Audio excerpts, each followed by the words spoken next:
Guys, na gawa kami ng Chevrolet spin. Naglagay kami ng rubber lifter sa coil spring, you know.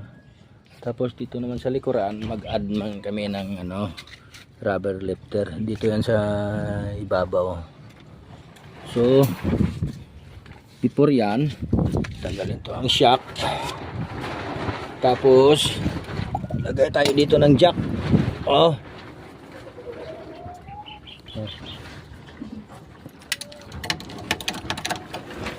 Tapos lagyan mo ng parekoy ng alambre.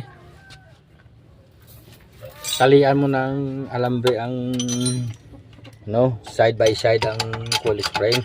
Dahil jackan ko dito.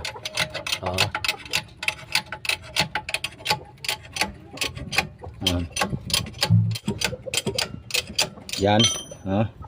Lagyan mo dito ng alambre. Saka dito side by side para ibaba to ang jack. Pagkababa matanggal yan ang coil spring. Okay.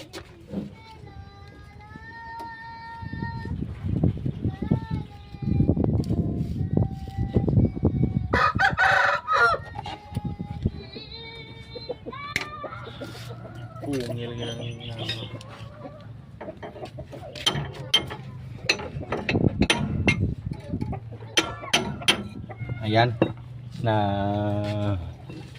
talian na ng alambre. Tapos ibaba ko to ang jack.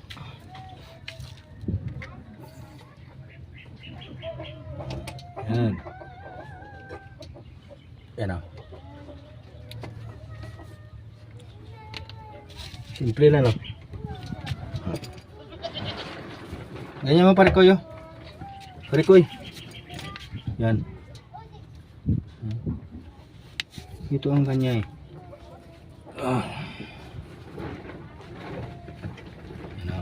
Simple lang.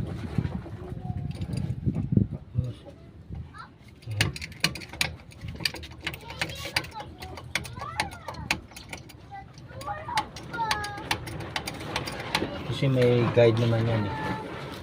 Sa taas.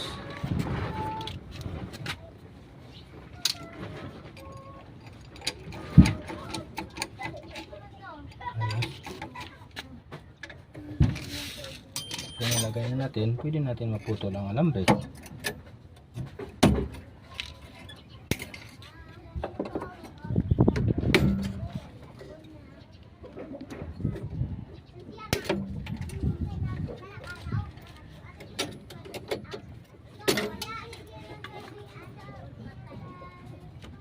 Tapos ibalik ang shock absorber.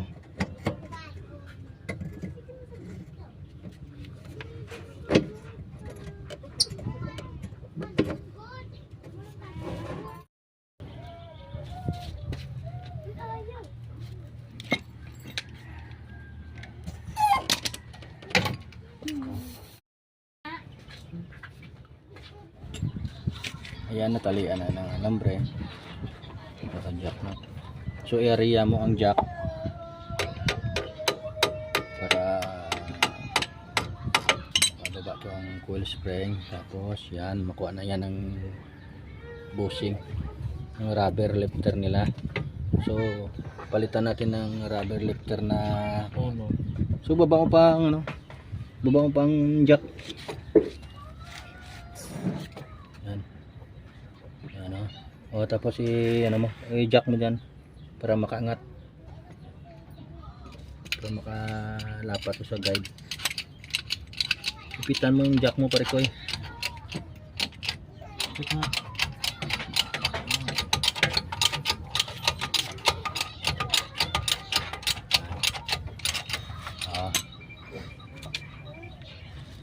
Yan.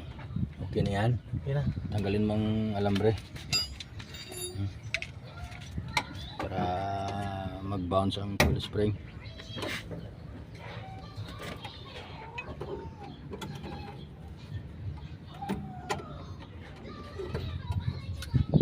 Yung sikuwats mo, baka magasgasan yung sikuwats mo, parikoy.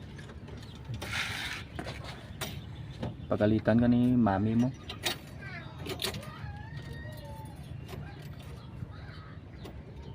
Tingnan natin ang kalalabasan ng tindig ng Chevrolet Spin mo. Balik mong shock. Balik mong shock absorber.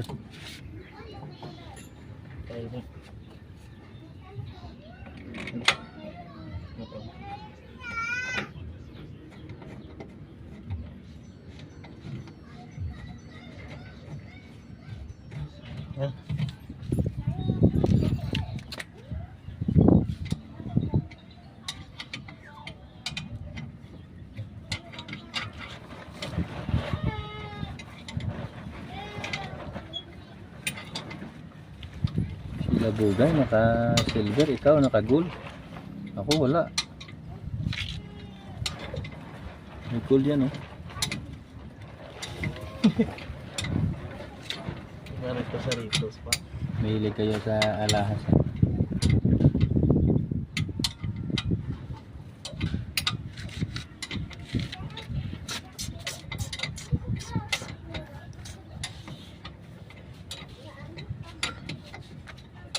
Ganda ng relo mo pare kaya. Relo. Yapo na par.